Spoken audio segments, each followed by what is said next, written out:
Doctor Baba Saheb Ambedkar की आत्मकथा श्रृंखला के भाग 16 में आपका स्वागत है। इस अध्याय में हम द्वितीय गोलमेज सम्मेलन के उस महत्वपूर्ण दौर को जानेंगे जब लंदन में डॉक्टर अम्बेडकर और महात्मा गांधी के बीच दलितों के राजनीतिक अधिकारों को लेकर गंभीर मतभेद सामने आए। क्या दलितों को अलग राजनीतिक प्रतिनिधित्व मिलना चाहिए था? गांधी ने इसका विरोध क्यों किया? और बाबा साहेब ने अपने समाज के अधिकारों की रक्षा के लिए कौन कौन से ऐतिहासिक तर्क रखे? इस वीडियो में हम उन घटनाओं को समझेंगे जिन्होंने आगे चलकर भारतीय राजनीति, पूना पैक्ट और दलित आंदोलन की दिशा को गहराई से प्रभावित किया।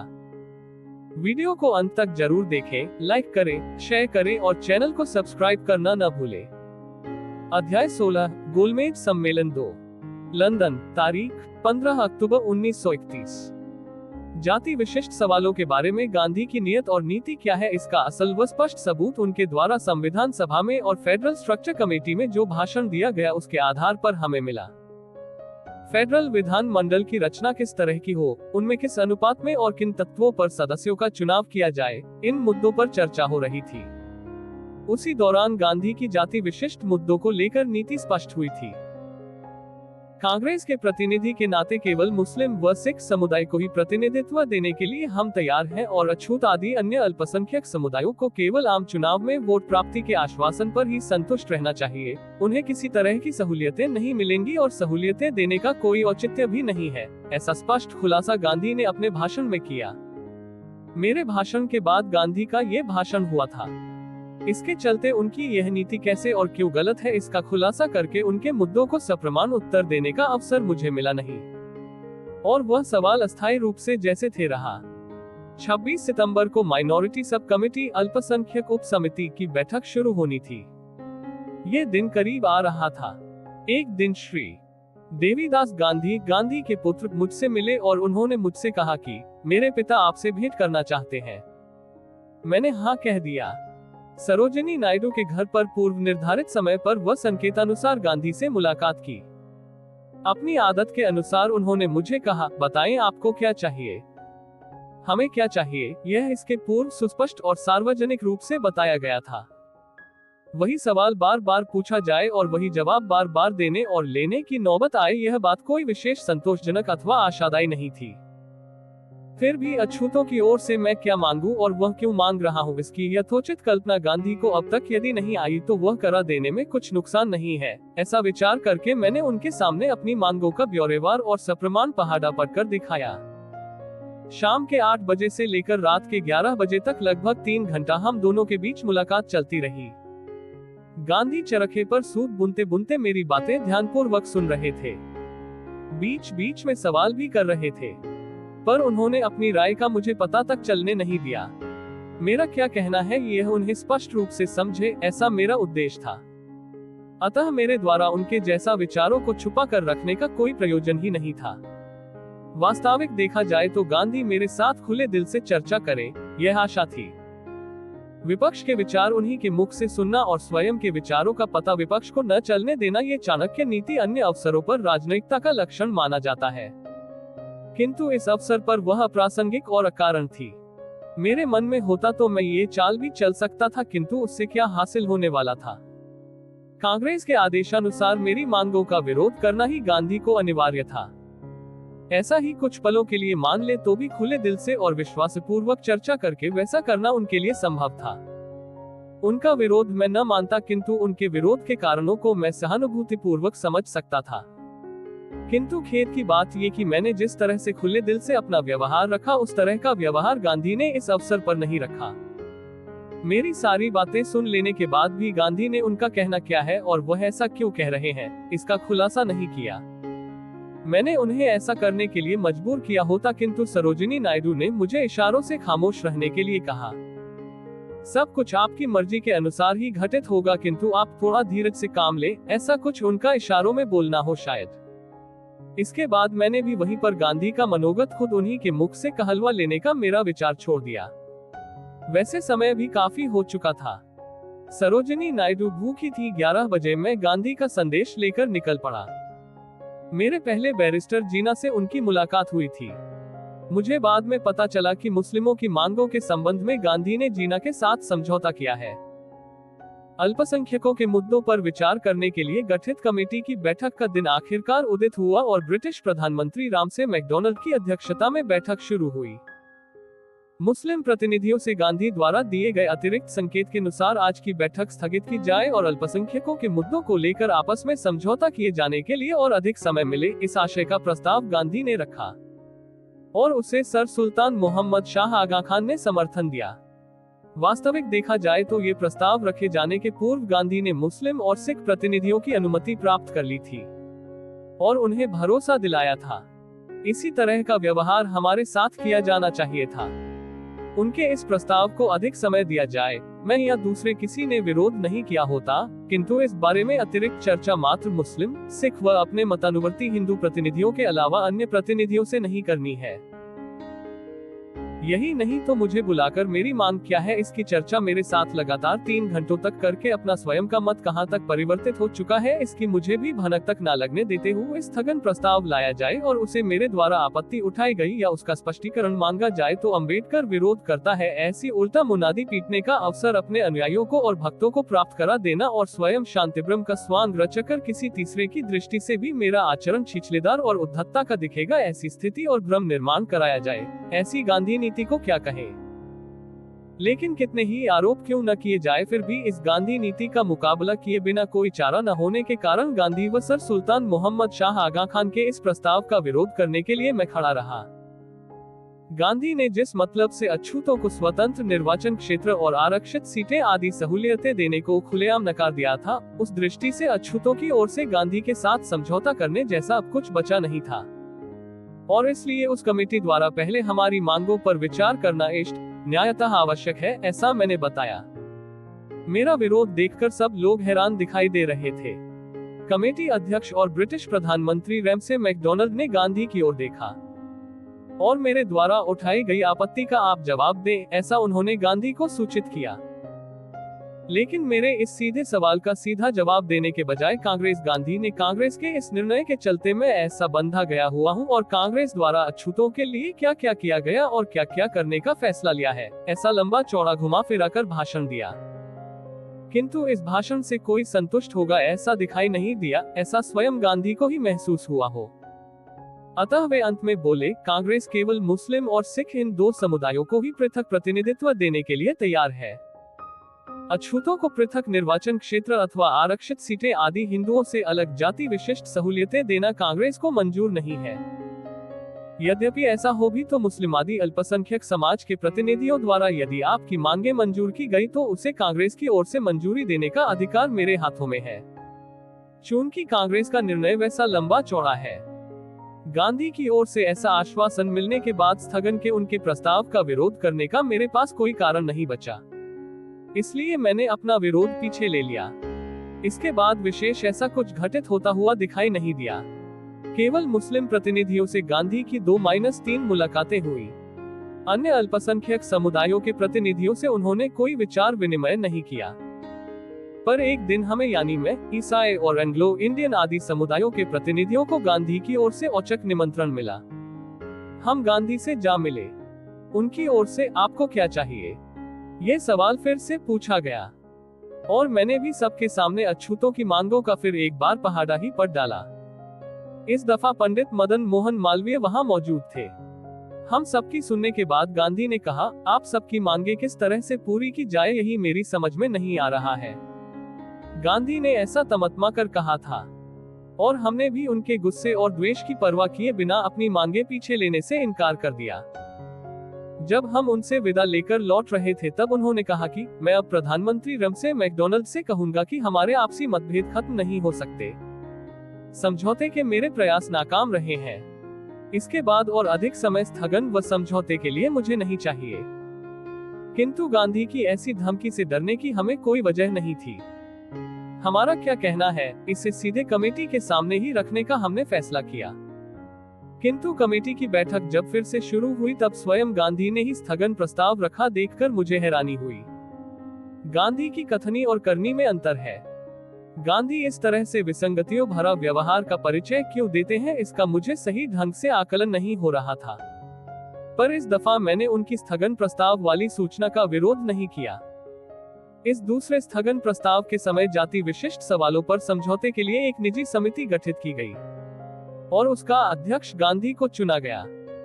गांधी ने इस बार 3 योग्य व महत्वपूर्ण सवाल केंद्र में रखते हुए कामकाज ठीक तरीके से शुरू किया। उन्होंने इस कमेटी के समक्ष विचारार्थ रखे महत्वपूर्ण 3 सवाल हैं। 1, किन किन समुदायों को या जातियों को पृथक प्रतिनिधित्व की आवश्यकता है। 2, ये प्रतिनिधित्व उन्हें किस पद्धति से अर्थात संयुक्त अथवा पृथक मतदान पद्धति से प्राप्त करना इष्ट है। 3, जिन जिन समुदायों को पृथक प्रतिनिधित्व दिया जाएगा उन समुदायों को कितनी सीटें मिलनी चाहिए। उक्त योजना के तहत अछूत समुदाय, मुस्लिम, सिख, हिंदी, ईसाई, एंग्लो इंडियन और यूरोपियन इन समुदायों के प्रतिनिधियों को अपने विचार रखने के विषय में गांधी ने सूचित किया और उसी तरह हम सभी ने अपने अपने पक्ष को गांधी को और उसी तरह हम आपस में एक दूसरे को समझाकर बताया। किंतु इन विभिन्न मांगों के बीच विवेकयुक्त सामंजस्य स्थापित करने का प्रयास करने के बजाय गांधी ने फिर से उकताने के भाव से अपने हाथ खड़े कर दिए और ये सब कुछ असंभव लगता है, ऐसा फिर से गुस्से से तमतमा कर बोल दिया। इस सवाल को हल करने का उन्होंने दिल से कोई प्रयास ही नहीं किया।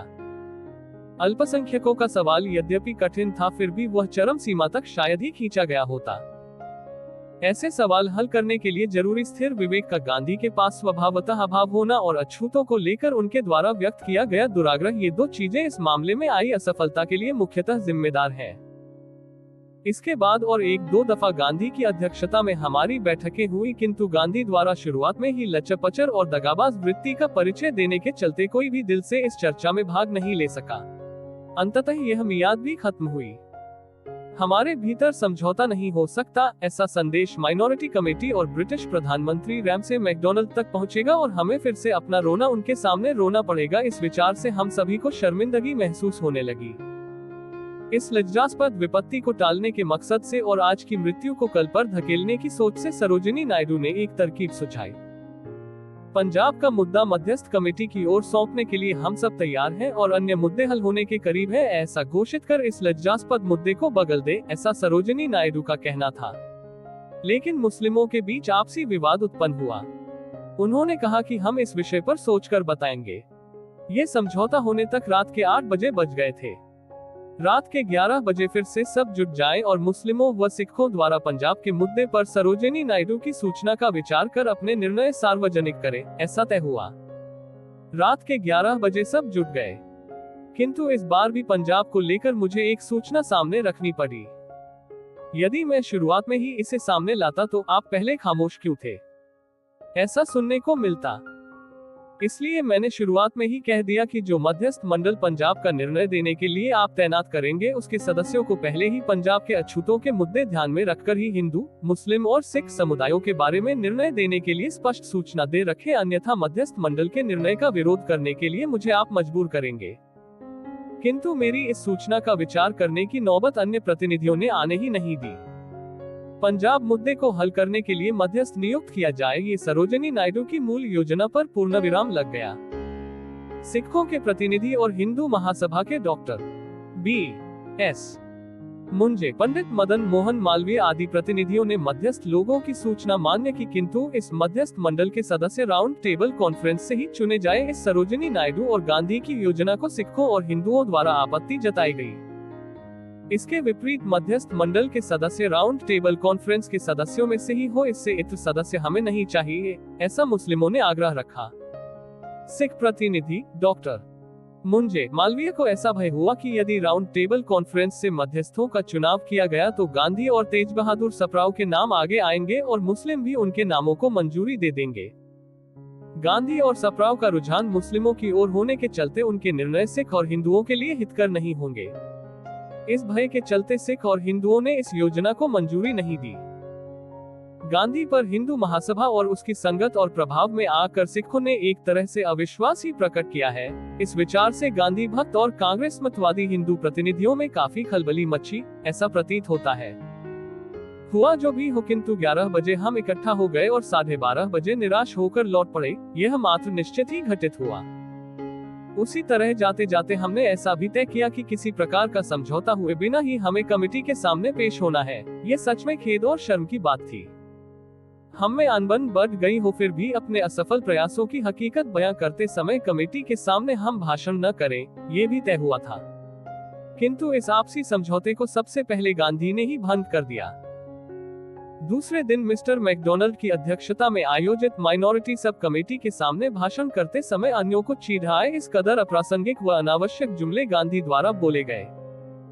गांधी ने कहा कि मेरा प्रयास विफल रहा और फिर से प्रयास करने की मेरी इच्छा नहीं है। इसके अलावा वे बोले कि जाति विशिष्ट मुद्दों पर समझौता हो या न हो, यह कोई महत्वपूर्ण चीज नहीं है। यदि यही कहकर अगर गांधी रुक जाते तो कोई आपत्ति नहीं थी। किंतु वे आगे बोले कि राउंड टेबल कॉन्फ्रेंस के लिए आए प्रतिनिधि सरकार द्वारा चुने गए सरकार के बगल बच्चे हैं और इसलिए ही उनसे समझौता करना मुझे संभव नहीं हो पाया। गांधी का ये कथन इतना खुरापाती और अन्य को इरादतन अपमानित करने वाला व संतापजनक था कि इसके बारे में उनकी अच्छी खबर लिए बिना मेरे सामने कोई विकल्प ही नहीं था। Sir Mohammad Shafi, sir A P Patro आदि प्रतिनिधियों ने सौम्य शब्दों में गांधी को सुनाया, किंतु मेरी निर्भीक और प्रखर आलोचना उन्हें विशेष आहत कर गई। उनकी ऐसी कठोर आलोचना मैंने सार्वजनिक रूप में नहीं की होती, किंतु उनका का कुल मिलाकर व्यवहार ही इतना संतापजनक था कि उस समय उन्हें ऐसा करारा जवाब दिए बिना मुझसे रहा न गया। मेरी उस समय की आलोचना और भाषण का हिंदुस्तान में जितना संभव हुआ उतना विपर्य किया जाएगा, इससे मैं अवगत था।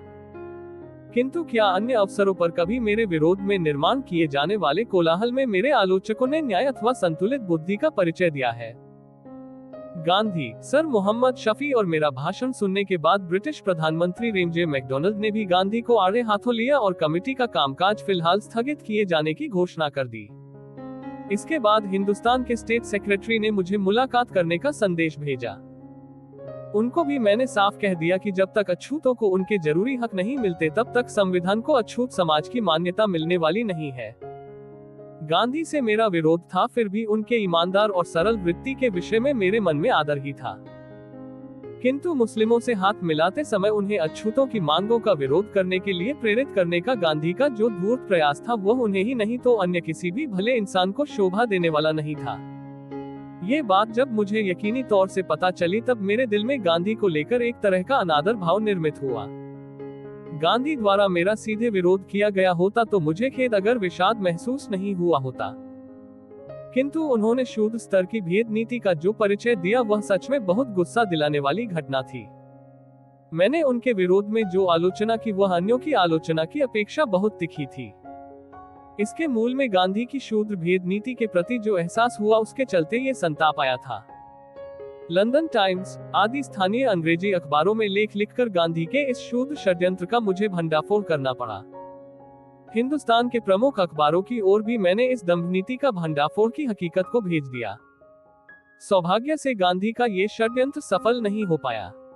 मुस्लिम प्रतिनिधियों ने अछूतों की मांगों को विरोध करने से साफ मना कर दिया। इसके बारे में मैं और आर.बी. श्रीनिवासन ने अछूत समाज की ओर से मुस्लिम प्रतिनिधियों का सार्वजनिक रूप से आभार माना। मैंने ऐसी किसी भी तरह की सांठगांठ अछूतों के विरोध में मुस्लिमों के साथ नहीं की, ऐसा गांधी ने यहाँ एक सभा में कहा था, ऐसा अखबार में छपकर आया है। किंतु मुस्लिमों की मांगे गांधी द्वारा मंजूर किए जाने के पूर्व मुस्लिमों द्वारा गांधी की कौन सी शर्तें मंजूर की जानी चाहिए इसे लेकर जो सूची अब प्रसिद्ध हुई है उसमें ये शर्त मुख्य रूप से है। एक और मुझे भरोसा दिलाना कि यदि अन्य अल्पसंख्यक समुदायों द्वारा आपकी मांगों को विरोध नहीं किया गया तो कांग्रेस की ओर से भले ही कांग्रेस विरोध में है बावजूद इसके मैं आपकी मांगों का विचार करूंगा। ऐसा होकर हमारा विरोध करने के विषय में मुस्लिमों से कर अनुनय करना इसे षड्यंत्र नहीं कहा जाए तो और क्या कहें। अछूत समुदाय को लेकर गांधी द्वारा प्रदर्शित इस अन्याय और पक्षपाती रवैये को लेकर वहां के उनके कुछ अनुयायियों को भी सखेद आश्चर्य महसूस हो रहा है। गांधी के इस विसंगत व्यवहार का तालमेल कैसा बिठाया जाए उनके लिए भी ये बड़ा सवाल खड़ा हुआ है। स्वयं गांधी ने भी अपने इस व्यवहार का समर्थन कई प्रकार से करने की कोशिशें चलाई हैं, किंतु गांधी इस मुद्दे को लेकर इस कदर फिसल गए हैं कि वह कितनी भी कोशिश कर ले किंतु उन्हें अपना आसन अब पूर्व की तरह स्थिर बनाए रखना असंभव है। मेरी और हिंदुस्तान के अलग अलग इलाकों से अछूत समाज की ओर से गांधी के विरोध में लिखी पोस्ट की तार आ रही है। उनके आधार पर भी हिंदुस्तान के अछूत समुदायों में ये खलबली मची है, इसकी मुझे भली भांति कल्पना आ जाती है। हिंदुस्तान से मेरा निषेध दर्ज करने वाली भी चंद तार आई है, किंतु वे तार निश्चित ही राष्ट्रीय स्पृश्य हिंदुओं द्वारा अछूतों की ओर से या उनके हवाले से लिखकर भेजा गया मेरा राष्ट्रीय निषेध है। इतना कुछ करके भी यह माल मसाला बहुत थोड़ा है। ये राष्ट्रीय निषेध यानी गोलमेज सम्मेलन का जहाज किसी चट्टान से टकराकर खंडित होने जैसा है। हिंदुस्तान सरकार की ओर से वित्तीय अधिकार निश्चित रूप से मंजूर किए बिना हम फेडरेशन में शामिल होने के लिए राजी नहीं है, ऐसा अब हिंदुस्तान में रियासतों के राजा महाराजा भी बोलने लगे हैं। मतलब ये कि अनियंत्रित और असीम काल तक फेडरेशन का मुद्दा स्थगित होना है, ऐसा माना जाना चाहिए। सर तेज बहादुर सप्राव भी इसके चलते भारतीय राजा महाराजा लोगों से नाराज हैं। अलावा इसके रियासतों की प्रजा की ओर से यहाँ आए शिष्टमंडल ने मुझसे मुलाकात की। उनकी ओर से मैं गोलमेज सम्मेलन में लड़ रहा हूँ ये बात उन्हें पता चली तब शिष्टमंडल के सदस्य मुझसे आकर मिले और अपनी शिकायतें उन्होंने मेरे सामने रखी। उनके द्वारा अपनी शिकायतें मेरे सामने रखने के पूर्व ही उनकी क्या समस्याएं हैं, इसका मुझे भली भांति एहसास था और इसलिए ही रियासती प्रजा के अधिकारों के लिए मैं रियासतकारों से लड़ा और उनकी नाराजगी भी मैंने मोल ली। बावजूद इसके आगे भी जरूरत पड़ने पर मैं उनके अधिकारों के लिए लड़ूंगा, किंतु मुझे इसके लिए जिस तरह का समर्थन चाहिए ऐसा समर्थन किसी से नहीं मिल रहा है। फेडरल स्ट्रक्चर कमेटी में भाषण देते समय रियासती प्रजा का पक्ष शिद्दत से और व्यवस्थित रूप से पूरी ताकत से मैंने रखा। अन्य कोई समर्थन दे या न दे, किंतु कम से कम गांधी तो इस मुद्दे पर मुझे पूरा समर्थन देंगे, ऐसी मुझे और श्री जोशी आदि लोगों को बड़ी उम्मीद थी। किंतु मेरे भाषण के बाद दूसरे दिन गांधी का जो भाषण हुआ उसे सुनकर हम काफी निराश हुए। किसी को नाराज न किया जाए, ये गांधी की नीति राजे रजवाड़ों के मामले में सही तरीके से सामने आई, किंतु अछूतों के मामले में उनकी अहिंसा कहीं दबदबे में घुस निष्क्रिय बन गई थी, क्योंकि अछूत न मुस्लिमों जैसे प्रभावशाली हैं और न राजा महाराजाओं हो जैसे धनिक हैं। जैसे कोई डॉक्टर गरीब असहाय मनुष्य के शव पर प्रयोग करने की अपनी इच्छा पूरी कर ले और उस शव की बेरहम रीति से मनचाही चिरफाड़ करे, उस तरह गांधी के सत्य और तत्वनिष्ठा के प्रयोग गरीब बेचारे अछूत लोगों पर चल रहे थे। अछूतों को आरक्षित सीटें भी न मिले, इसलिए जान की बाजी लगाने के लिए सजग गांधी राजे रजवाड़ों के सामने मोम जैसे मुलायम बने देखकर दुर्बल घात का देवो दुर्बल घात का इस सामान्य नियम के भी वे अपवाद सिद्ध नहीं हो पाए, ये बात साबित हुई। गांधी महामूर्खों के साम्राज्य इन फूल्स पराडीज में विचरण करने वाले दार्शनिकों में से एक योग्य भ्रष्ट व्यक्ति दिखते हैं। उन्हें लगता है कि ब्रिटिश साम्राज्य में डोमिनियन स्टेटस का दर्जा हासिल किए हुए राजा रजवाड़े रामराज्य जैसे सत्वशील बनेंगे और बाद में उन्हें अपनी कल्पना के सापेक्ष प्रजा के साथ व्यवहार करने के लिए कहेंगे। किंतु गांधी को ये समझना चाहिए था कि रियासतकार सबसे सुरक्षित बंधन सेफ गार्ड और आरक्षित अधिकारों रिजर्वेशन के कट्टर समर्थक हैं। ब्रिटिश साम्राज्य से अपने ऋणानुबंध की डोर अभंग रीति से बांधी जाए, ऐसा यदि किसी को महसूस हो रहा है तो वे रियासतकार ही हैं। किंतु ब्रिटिश साम्राज्य से आज ही मुक्त होने की चाह रखने वाले यानी संपूर्ण स्वतंत्रता का प्रस्ताव पारित करने वाली कांग्रेस के इस तानाशाह को यह एक साधारण सी बात समझ में न आए और अछूतों संबंधी उनकी मूल्य निष्ठा की धारभूंथरी बन जाए। किंतु केवल मजबूरन संरक्षक बंधन और आरक्षण के अधिकारों की कुछ काल तक मांग रखने वाले अछूतों पर प्राणांतिक दशा तक उनका टूट पड़ना, उनकी लज्जा शर्म तक को उछालना, अपनी झोली से तमाम तत्वनिष्ठा को उठाकर दीन दलितों पर उसका प्रहार करना, इससे बड़ा पाखंड या अज्ञान अन्य क्या हो सकता है। गांधी के अनुयायी कहलाने वाले देशभक्त कुछ भी कहे, गांधी की सत्व परीक्षा इस गोलमेज सम्मेलन के बहाने हुई और जिसमें वे अनुत्तीर्ण हुए। इस बहाने उनमें राजनैतिकता का अभाव है, ये भी उजागर हुआ। साथ ही उनके अनुभूत कथित महात्मा का परिचय भी हुआ। मुझ जैसा सार्वजनिक व मुखर विरोध करने वाले व उसी समय उनके प्रति सहानुभूति और अपनत्व का परिचय देने वाले अन्य लोगों ने भी यही मत व्यक्त किया है। उनमें से एक जना तो खेदयुक्त मजाकिया भाव से बोला, महात्मा जी को यहाँ से स्वदेश भगा कर ले जाना चाहिए, नहीं तो अकेले गांधी जी की ही नहीं तो जिस राष्ट्र के नेता के रूप में वे जाने जाते हैं उस राष्ट्र की प्रतिष्ठा भी रसातल को चली जाएगी। श्री विट्ठल भाई पटेल और मेरी परसों भेंट हुई। गांधी की समग्र नीति के बारे में उन्होंने तीव्र नाराजगी प्रकट की। उन्होंने कहा कि गांधी जी ने सारा घोटाला कर दिया है। 10 नवंबर के दिन नहीं तो 20 नवंबर के दिन गोलमेज सम्मेलन का समापन होने वाला है। ये बात अब स्पष्ट दिखाई दे रही है। कौन सी महत्वपूर्ण उपलब्धि हासिल कर सम्मेलन का समापन हुआ। इस गोलमेज सम्मेलन का समापन अत्यंत खेदजनक रीति से होगा, ऐसा मुझे डर लग रहा है, और यदि ऐसा हो जाता है तो इसका ठीकरा गांधी के माथे पर फूटेगा। गोलमेज सम्मेलन का समापन हिंदुस्तान के लिए हितकर होगा, ऐसा प्रयास गांधी के हाथों हुआ नहीं। उनके द्वारा स्वीकार की गई आधी अधूरी नीति असफल ना हुई तो उसे आश्चर्य समझा जाना चाहिए। अछूतादी अल्पसंख्यक समुदायों के प्रतिनिधियों ने जो मांगे रखी थी वह कितनी यथार्थ है और उनके मूल में विद्यमान भावनाएं कितनी प्रखर हैं, इसका एहसास गांधी को नहीं हुआ, और वह करा लेने का प्रयास भी गांधी ने खुद होकर नहीं किया। इन मांगों को मामूली वहीन समझने की, उनकी एक तरह से कुचेष्टा एवं प्रताड़ना करने की बड़ी गलती गांधी के हाथों हुई है। नतीजा अल्पसंख्यकों का मुद्दा संतोषजनक और समझदारी से उनके हाथों हल होने के अलावा उसे उन्होंने अत्यंत जटिल कर दिया है। उनके जैसे को तो छोड़िए, एक साधारण ईमानदार व्यक्ति को तक शोभा न दे इस तरह के दांवपेच गांधी इस अवसर पर चल गए थे। अल्पसंख्यक समुदायों के मुद्दों को हल करने का बहाना बनाकर गांधी ने एक समुदाय को दूसरे समुदाय से भिड़ाने की चाणक्यपंथीय भेद नीति प्रयोग में लाकर देखी। किंतु इन तमाम लज्जास्पद दांवपेचों में गांधी चारों खाने चीत हुए। किंतु इस घालमेल व गड़बड़ी में उनके भीतर का महात्मा उन्हें न काबू में कर सका, और न उनके अंगभूत कल्पना में आने वाला राजनयिक भी इस प्रसंग में उन्हें सहारा दे पाया। कांग्रेस की आड़ लेकर राष्ट्रहित और राष्ट्र गौरव की जो कुछ मांगे गांधी ने रखी थी, उन मांगों को मैं कांग्रेस का सदस्य न होते हुए भी या गांधी का अनुयायी न होते हुए भी हार्दिक समर्थन देता, पर गांधी ने मुझे ऐसा अवसर ही मिलने नहीं दिया। प्राण चले जाए तो भी बेहतर, किंतु अछूतों को स्वतंत्र ऐसा कुछ प्राप्त होने नहीं दूंगा। अपने इस दुराग्रह को गांधी ने इस कदर चरम सीमा पर पहुंचा दिया कि उस पर प्रतिबंध लगाने में ही मुझे सारी ऊर्जा और समय बर्बाद करना पड़ा।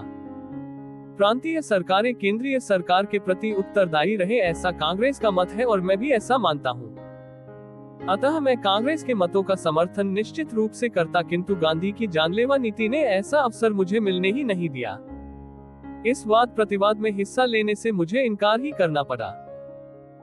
इसका नतीजा ऐसा हुआ कि मुस्लिम, ईसाई, अछूत आदि प्रतिनिधि से इस वाद प्रतिवाद में उनके मुद्दे हल होने तक हिस्सा नहीं ले रहे हैं, मतलब उसे आगे जारी रखने का कुछ औचित्य नहीं है, ऐसा कहकर लॉर्ड संकी ने फेडरल स्ट्रक्चर कमेटी का कामकाज आज से स्थगित कर दिया है। केंद्रीय सरकार की ओर दायित्व हो या नहीं, इस महत्वपूर्ण मुद्दे पर आज ही विचार होना जरूरी था, और वह नहीं हो पाया। इसका मतलब गांधी का यहाँ आना पूरी तरह से नाकाम रहा, ऐसा कहने में कोई आपत्ति नहीं है। इस मुद्दे का निर्णय करा लेना तो दूर ही रहा, केवल उस पर चर्चा करने का अवसर तक गांधी प्राप्त नहीं कर पाए। इस तरह गांधी का यहाँ आना पूरी तरह से नाकाम रहा। यही नहीं बल्कि हमारे आपसी संघर्ष के लिए वे जिम्मेदार ठहरे, ऐसा ही अब कहा जाना चाहिए। विश्व विजेता जूलियस सीजर के गॉट इलाके के आक्रमण का वर्णन करते हुए इतिहासकार लिखता है कि सीजर आया, उसने देखा, उसने जीत लिया। गांधी के इंग्लैंड आगमन के विषय में लिखते हुए गांधी आए, गांधी ने देखा, इतना लिखकर भावी इतिहासकार अपनी कलम रोक देंगे। गांधी जीते ऐसा दर्ज करना उसके लिए संभव नहीं है। गांधी की असफलता के बारे में बहुत सारा खेद महसूस हो रहा है। गांधी यदि आए नहीं होते तो उनकी और कांग्रेस की बंद मुट्ठी कम से कम सार्वजनिक तो नहीं हुई होती। ऐसा अब उनके मित्रों और अनुयायियों को भी लग रहा है। उनमें से कई तो अब खुलेआम बोल भी रहे हैं।